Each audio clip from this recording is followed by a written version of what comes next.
Welcome back नाज़रीन। असीं ॻाल्हायूं पिया ईरानी सदर मसूद पेज़ेश्कियान साहब जे पाकिस्तान जे दौरे बाबति। हू इन दौरे जे पोयां छा कहाणी आहे ऐं ज़ाहिर आहे जीअं असांजे एनालिस्ट ॿुधायो त हिते शुक्रियो अदा करणु ऐं जहिड़ी सैंक्शन्स या पाबंदियूं हटियूं आहिनि ऐं हाणे वापारी नाता बायलेटरल रिलेशन्स कीअं बहितर थी सघनि पिया ॿिन्ही मुल्कनि जे विच में, उन बाबति ई दौरो आहे।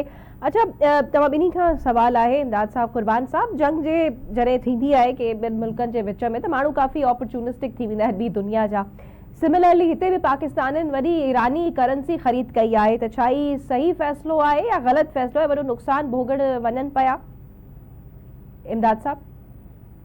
लैला ॾिसो, इनमें थियो तो कुछ वक्त लाइ कुछ पॉइंट्स में ईरानी करेंसी जेका है उहा वधण शुरू थी हुई ऐं इहो इम्कान मौजूद रहियो, जेके तजिया पाण भी कंदा रहिया आहियूं त हिन जंग में या त ईरान तबाह थी वेंदो या ईरान जेको फाते हो उतां पाबंदियूं हटबियूं। सो उहो ई थियो आहे त ईरान तां पाबंदियूं हाणे हटजण शुरू थियूं आहिनि। जॾहिं ईरान दुनिया सां पंहिंजी तिजारत कंदो ऐं छाकाणि त ईरान हिकिड़ी सुठी इकॉनमी आहे, इहो कोन्हे त कोई ईरान तबाह हाल मुल्क आहे, पाकिस्तान खां वधीक उनजी बहितर इकॉनमी रही आहे सदाईं। सो ईरान जी जेका करेंसी आहे उहा ज़ाहिर आहे उहा टीं चौं ते वधंदी, घणो हुन में बेशक इज़ाफ़ो न थिए, पर जेकॾहिं उनजो हिकिड़ो जेको करेंसी जो हिकु नोट जेको आहे, फ़र्ज़ु कयो रुपयो जेको आहे, वो अॼु पंहिंजो सुभाणे वधी वो $2 ते डॉलर जे मुक़ाबले में थी वञे थो, यानी डॉलर पंहिंजी जॻह ते रहंदो पर उनजी पंहिंजी जेका वधे थी वैल्यू, त जिन पैसा वरिता आहिनि उहे उन्हनि इन हिसाब सां वरिता आहिनि।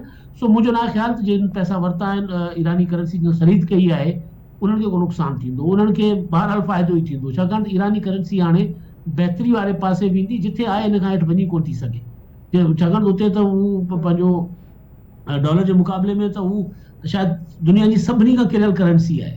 सो उन में बहितरी ईंदी, जीअं ईरान तां पाबंदियूं हटबियूं, तिजारत थींदी, ज़ाहिर में थोरो टाइम लॻंदो, पर जिन माण्हुनि सीड़पकारी लाइ इहो कयो आहे उन्हनि सोची सम्झी बहितर फ़ैसिलो कयो आहे, त उन्हनि खे मुंहिंजो ख़्याल फ़ाइदो ई थींदो। सही। कुर्बान साहब, तव्हांजो छा ख़्याल आहे त ईरानी करेंसी ख़रीदण जो फ़ाइदो थींदो या नुक़सान थींदो?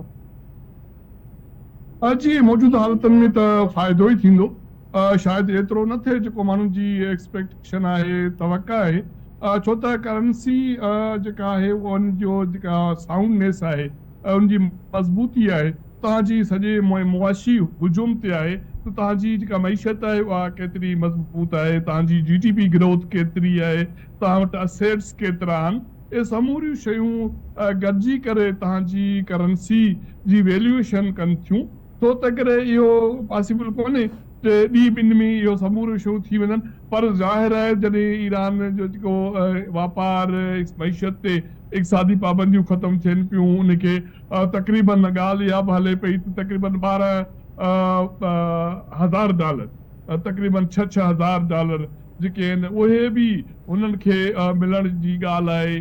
त इहे समूरियूं शयूं जॾहिं उनजा ज़ख़ीरा, नाणे जा ज़ख़ीरा, माली ज़ख़ीरा, जेके फॉरेन एक्सचेंज रिज़र्व आहिनि, उहे वधंदा ऐं वापार वधंदो त ज़ाहिर आहे उनजी करेंसी मज़बूत थींदी, साउंड थींदी ऐं उनजी जेका वैल्यूएशन आहे उहा बहितर थींदी।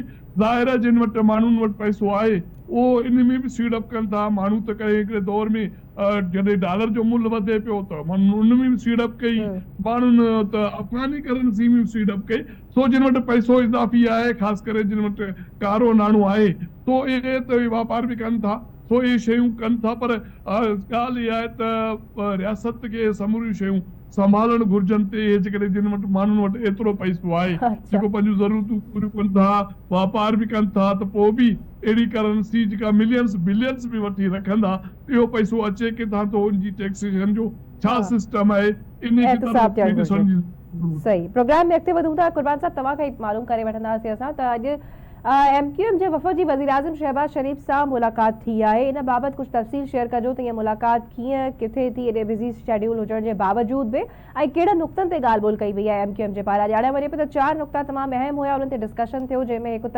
लोकल गवर्नमेंट खे एम्पावर करणु ऐं कुझु ॿिया 3 नुक़्ता शामिल आहिनि। प्लीज़ डिटेल्स प्रोवाइड कजो। जी MQM जी मुलाक़ात रूटीन में जेका थी वज़ीर आज़म हाउस में, MQM वारा वज़ीर आज़म सां मिलंदा रहिया, उन जा 2-3 अहम नुक़्ता आहिनि मुलाक़ातनि जे हवाले सां।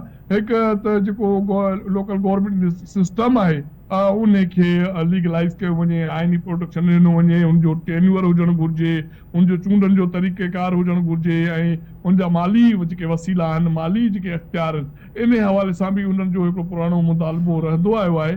जॾहिं 26 आइनी तरमीम थी त पोइ उन्हनि जो साॻियो मुतालबो आयो, उन खां पोइ 27 आइनी तरमीम थी त उनजो साॻियो मुतालबो आयो, हाणे बजट वारो मरहलो आयो त हिकिड़ो साॻियो मुतालबो आयो। उन सां गॾो गॾु MQ वारा हाणे सिंध गवर्नर जे जेका तिसोरी जी जेका जी बदिली थी, उन जाइ ते नून लीग जो जेको गवर्नर आयो, उन हवाले सां बि उन वटि कंसर्न, पर असुल में MQ जो जेको मसइला अंदरूनी आहिनि पंहिंजे पार्टी में जेके आहिनि, उहे हिन मसइलनि खां वधीक गंभीर आहिनि।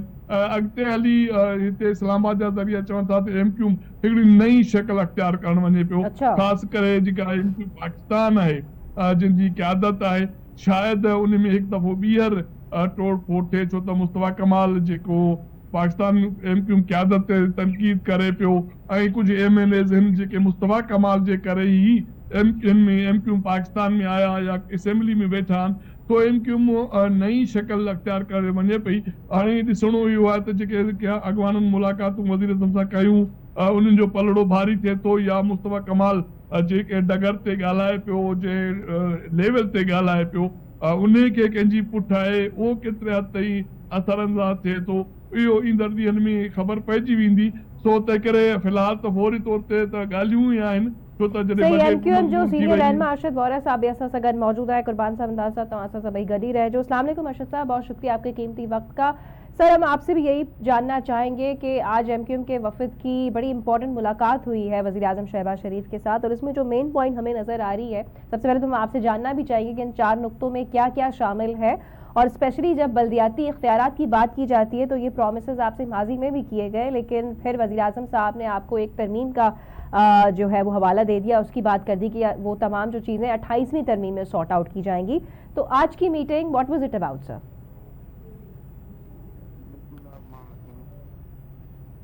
ये जो है प्रेस ब्रीफिंग में सारी डिटेल दे दी है, लेकिन कंसाइजली अगर आप हमारे व्यूअर्स के लिए बता सकें। जी, मेन ज़ाहिर सी बात है, आर्टिकल 140 को जिस तरीके से कॉन्स्टिट्यूशन में डिफाइन करना है, तो वो सब्जेक्ट था। उस पे ये थोड़ी सी एक पेशरफ्त हुई है कि उन्होंने 8 रुकनी एक कमेटी बनाएंगे, 4 MQM से और 4 PMLN से, और वो कमेटी फिर जो है कंसेंसस क्रिएट करेगी तमाम पॉलिटिकल पार्टियों के पास जाकर मिलकर और उनके साथ बैठकर, ताकि अगली आईनी तरमीम में सब एक पेज पर हों। तो ये मैं समझता हूँ कि एक अचीवमेंट तो है MQM की। बहरहाल MQM स्ट्रगल कर रही है इसके लिए, पहले दिन से स्ट्रगल कर रही है, आप सबके इल्म में। लेकिन सर ऐसी सिमिलर मुलाकातें तो पहले भी हो चुकी हैं ना, लेकिन फिर कुछ ना कुछ वज़ीर आज़म साहब आपको कह देते हैं कि इसको अगली बार देख लिया जाएगा, कर लिया जाएगा। नहीं, तो इस अभी बार तो आपकी क्या तवक्कुआत है?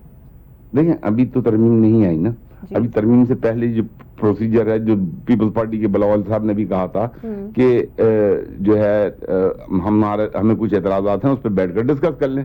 तो मैं ये समझता हूँ कि this is the step forward, और अब आगे बैठकर डेफिनेटली बात होगी, और उसमें पीपल्स पार्टी के साथ भी बात होगी। तो अच्छा, एक ये इशू था। दूसरा जो है MQM डिमांड्स के अगर सिंध में जो है गवर्नर MQM का होना चाहिए, डेफिनेटली होना चाहिए, ठीक है।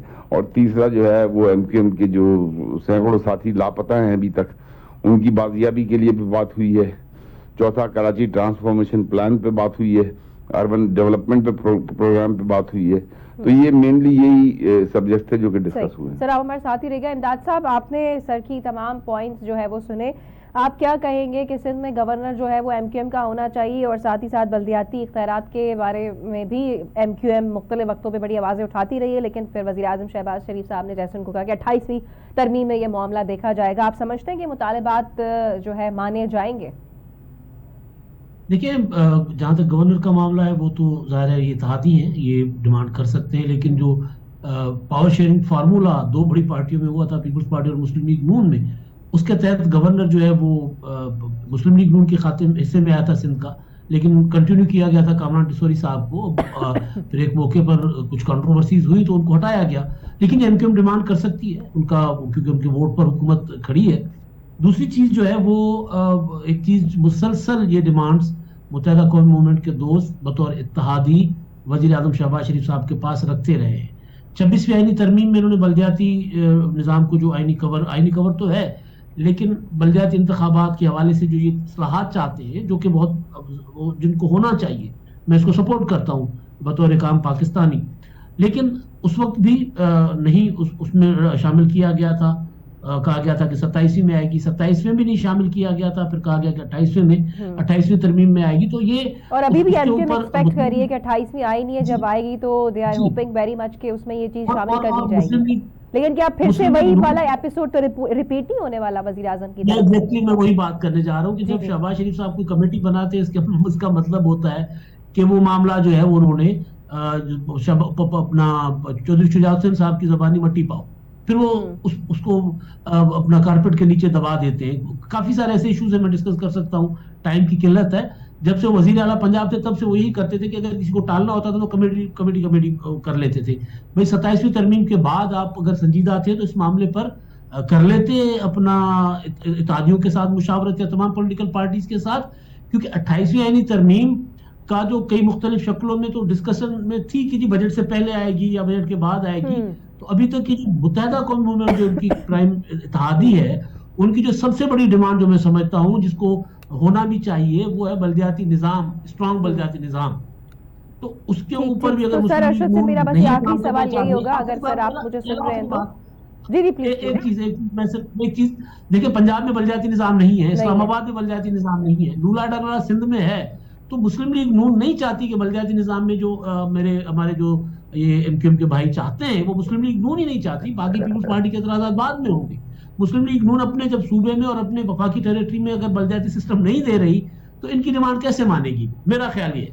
सर अरशद, आपने हमारे सीनियर साहब इमदाद साहब के तमाम पॉइंट सुने, आपका क्या कहना है कि वाकई में आपको लगता है कि ये वफाक की जानिब से या वज़ीर आज़म शहबाज शरीफ की जानिब से इंटेंशन में उनके काउंट नहीं होती है चीज़, तो वो शायद आपको सिर्फ आसरों पे आसरे दिए जा रहे हैं? देखिए, इमदाद साहब की बात बिल्कुल, मैं इसको किसी हद तक बिल्कुल इनकी बात पर यकीन करता हूं जो इन्होंने कहा।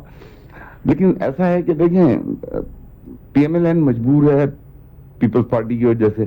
जाहिर है कि number of votes Pakistan Peoples Party के ज्यादा हैं, एमक्यूएम के नंबर ऑफ वोट्स कम हैं, तो वो पाकिस्तान पीपल्स पार्टी से खास तौर पर। और दूसरे ये बात भी सही है कि ये बड़ी पार्टियां कोई भी नहीं चाहती कि जो पावर शेयरिंग है वो हो, और ये अपनी ही अवाम को, अपने ही लोगों को, अपने ही यूसी काउंसलर को एक इख्तियार दें, फाइनेंशियल उसको इख्तियार दें, उसको पॉलिटिकल इख्तियार दें, उसको एडमिनिस्ट्रेटिव इख्तियार दें।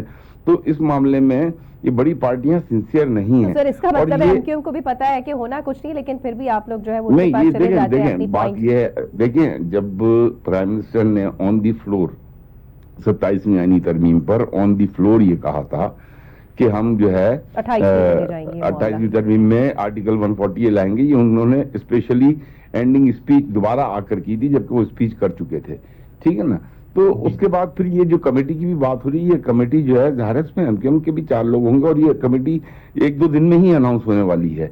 और जैसे ही ये कमेटी अनाउंस होती है, एमक्यूएम तो अपना काम शुरू कर देगी, एमक्यूएम तो उनके पीछे पड़ जाएगी कि भाई चलें ठीक है, अब किसके साथ बैठना है, पीपल्स पार्टी के साथ बैठना है, मौलाना फजलुर रहमान के साथ बैठना है, पीटीआई के साथ बैठना है, किसके साथ बैठना है। ठीक है सर, बहुत शुक्रिया, आपका कीमती वक्त आप हमारे साथ मौजूद है। कुर्बान साहब तमाम पे अरशद साहब जो गाली बुधियूं एमक्यूएम जो ही मामलो जो बार-बार अचे पियो साम्हूं, जी इमदाद साहब चयो त शायद नून लीग पाण ही कोन चाहे पई, उनजे इंटेंशन में इहा ॻाल्हि नज़र नथी अचे, उनजे पंहिंजे एरिया में कोन इहा शइ आहे सूबे में, त हिते कीअं पंहिंजो हू खणी अची या इन्हनि खे चाहींदा त मिले, पर एमक्यूएम जेको आहे उहो पीपल्स पार्टी खे बि टारगेट करे पई हिन मामले में, त शायद उन्हनि जे करे पीएमएलएन कोन चाहे पई। इन ते प्लीज़ तव्हां पहिरीं कंक्लूडिंग रिमार्क ॾेई वठिजो।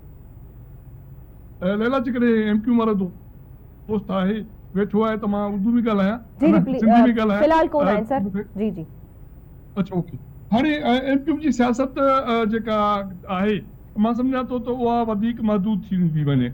एमक्यूएम पहिरियां लिसानी सियासत कंदी हुई, एमक्यूएम पोइ पाकिस्तान जी सियासत करण लॻी, उन पाकिस्तान जो पुछ कंदियो, उन खां पोइ एमक्यूएम सिर्फ़ु कराची जी सियासत ते महदूद रही। हाणे कराची जे हवाले सां जॾहिं सिंध हुकूमत बजट में खोड़ सारा प्रोजेक्ट, मेगा प्रोजेक्ट उन्हनि जो ऐलान कयो कंहिं बि सिंध जे वॾे शहर लाइ एतिरा प्रोजेक्ट या उन जे तहत सैकड़ो कोन्हनि जेतिरा कराची लाइ कया विया।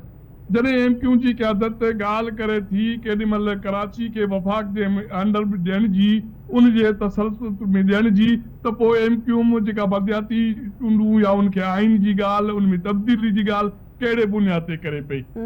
वफ़ाक़ इस्लामाबाद में जॾहिं कैपिटल आहे उते बलदियाती सिस्टम मौजूद कोन्हे, उते कहिड़ा पग ॿधायूं जो हाणे कराची खे जो उते जेको वफ़ाक़ जे अंडर में ॾियारे MQ पग ॿधाईंदी त पोइ नून लीग जॾहिं वफ़ाक़ जे अंडर में कराची खे ॾींदी त पोइ MQ जी सियासत उहा कराची जी हुजे उहा हैदराबाद जी हुजे उहा का पॉइंट अची वियो। कुर्बान साहब वॾी महिरबानी तव्हांजे क़ीमती वक़्त जी। नाज़रीन हिते वठंदासीं शॉर्ट कमर्शियल ब्रेक ऐं पोइ वापसि अची करे ॻाल्हि कंदासीं SPSC जे मामले ते।